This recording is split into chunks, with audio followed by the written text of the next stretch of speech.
एक लड़का एक लड़की दोनों प्यार करते हैं और प्यार करने के बाद दोनों से जब रहा नहीं जाता तो दोनों घर छोड़कर कहीं भाग जाते हैं। भागने के बाद यह केस पुलिस स्टेशन जाती है। पुलिस जब छानबीन करती है तो ये दोनों लोग पकड़े जाते हैं।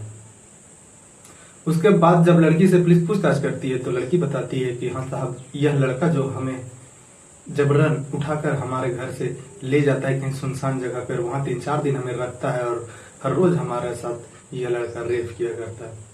हम इसका विरोध भी करते लेकिन वह जान मारने का धमकी देता और इस तरह से पुलिस उस लड़की का बयान सुनकर रिपोर्ट दर्ज करती है और इस लड़के को सलाखों के पीछे भेज देती है। यह मामला कोर्ट में चल रहा था। कुछ दिन के बाद जब लड़की को बार बार हाजिरी लगाने के लिए कोर्ट आना पड़ता था तो एक दिन जब लड़की को बयान देना था कि तुम्हारे साथ क्या हुआ, तो वो लड़की बदल जाती है और बोलती है कि नहीं, ये हमें जबरन उठा के नहीं लेके गया था, हम अपना मर्जी से इसके पास गए थे। जब यह बात कोर्ट का जज सुनता है तो उसका भी पैर तले जमीन खिसक जाता है कि यह लड़की इतना दिन इस बेकसूर को सलाखों के पीछे रहने के लिए मजबूर कर दी, जबकि इसका कोई कसूर नहीं है।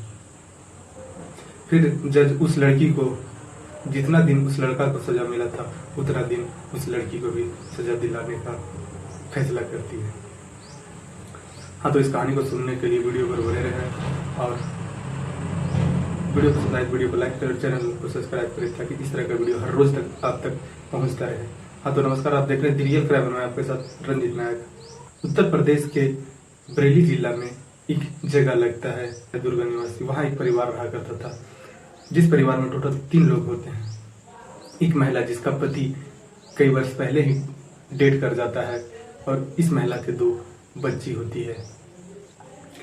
बड़ी वाली बच्ची कोई फैक्ट्री में काम करने के लिए जाती थी और यह जो महिला थी वह घर पे ही रहती और गांव में किसी तरह का कुछ काम होता तो वहां करती और उसकी बड़ी बेटी फैक्ट्री में काम करने के लिए जाती और जो छोटी बेटी थी वह अभी पढ़ ही रही थी। इन लोग का गुजर बसर जो भी बेटी कमाती बड़ी वाली बेटी उससे अच्छा चल रहा था। लेकिन एक रोज वह महिला, विधवा महिला और उसकी बड़ी बेटी दोनों मार्केट जाते हैं और मार्केट से जब घर लौटते हैं तो देखते हैं कि जो छोटी वाली बेटी यानी कि उस लड़की का बहन और विधवा महिला का बेटी होती है वह घर में नहीं थी। आसपास में वह महिला पता करती है कि हमारे बेटी को कोई देखा है क्या, लेकिन आसपास के लोग यही बताते हैं कि तुम्हारे बेटी को हमने नहीं देखा। उसके बाद वह महिला गांव वालों से हार जाती है। कहीं जब उसका बेटी का नहीं पता चल पाता है तो वह लास्ट में पुलिस स्टेशन जाती है और पुलिस के एक रिपोर्ट लिखाती है। हमारी बेटी, हम लोग जब मार्केट गए हुए थे तो हमारी बेटी घर में थी और जब मार्केट से आते हैं घर पे तो देखते हैं हमारी बेटी घर पे नहीं है। पुलिस पूछती है कि आपको किसी पर शक है कि कोई तुम्हारी बेटी को भगा के ले गया हो या तो कोई आसपास के लोग किसी के ऊपर कोई शक है। और महिला बताती है कि एक लड़का है जिसपे हम लोग का शक। वह लड़का अक्सर हमारा घर आया करता था। हमारी बेटी जहाँ फैक्ट्री में काम किया करती थी वहां वह लड़का भी काम किया करता था और दोनों में दोस्ती हो जाता है और वह लड़का भी कभी कभी हमारे घर आया करता था और हमारी जो छोटी बेटी थी उस पर उसका नजर बना रहता था। उस लड़का का नाम अजय राघव रहता है। पुलिस का डिटेल लेती है, उसका तलाश में लग जाती है। कुछ दिन बीतने के बाद वह राघव को पुलिस पकड़ लेती है। पकड़ने के बाद उसे पुलिस स्टेशन लेकर आती है और उस लड़की को लेकर आती है जिस लड़की को वह राघव भगा के लेके गया था। लड़का लड़की दोनों आमने सामने होते हैं और पुलिस दोनों से सवाल पूछ रही थी कि क्या, लड़की से पहले सवाल पूछती है पुलिस की, क्या तुम्हें यह लड़का भगा के लेके गया था, कैसे क्या हुआ तुम्हारे साथ। वह लड़की बताती है कि हमारा घर पे न मम्मी थे न दीदी और यह राघव आता है और हमें जबरन पकड़कर और एक सुनसान जगह पर लेके जाता है। वहां 3 से 4 दिन हमें रखा और हमारे साथ हर रोज रेप किया करता और हम जब विरोध करते तो हमें मारता पीटता और जान से मारने का धमकी देता। पुलिस फिर राघव का बयान नहीं सुनती और यह लड़की का बयान सुनकर रिपोर्ट दर्ज करती है और लड़का को सलाखे के पीछे डाल देती है। राघव का सजा चल ही रहा था और इधर राघव सलाखों के पीछे था।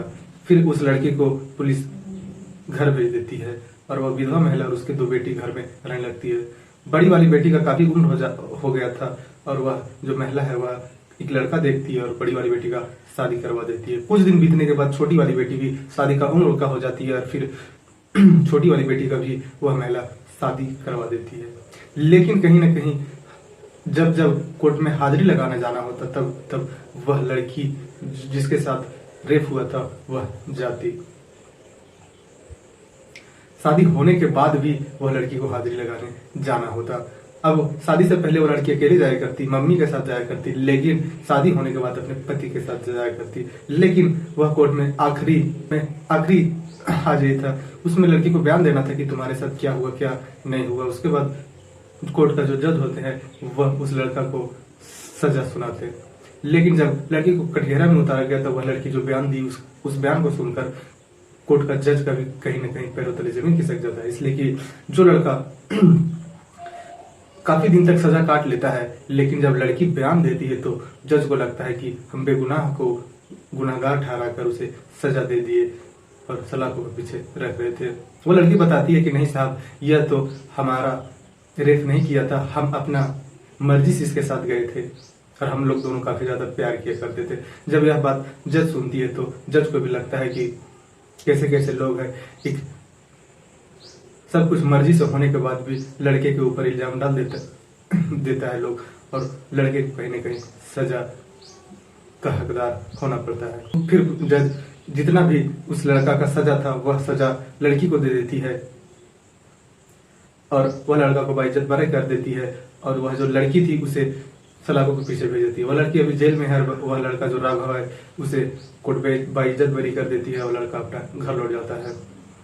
यह लड़की की कहानी सारे मोहल्ले में फैलता है तो उस मोहल्ले वाले लोग उस लड़की और उस लड़की के घर वाले पर थू थू करते हैं कि एक बेगुनाह लड़का को सब कुछ अपने मर्जी से कर एक बेगुनाह लड़का को सलाखों के पीछे रहना पड़ा। बस खैर, इस तरह का तो हर गांव मोहल्ले में होते रहता है, लेकिन ये जो एक तरफा बयान सुनकर पुलिस और कोर्ट वाले जो लड़का को सजा दे दिए थे वह सजा का हकदार वह लड़का नहीं होता है।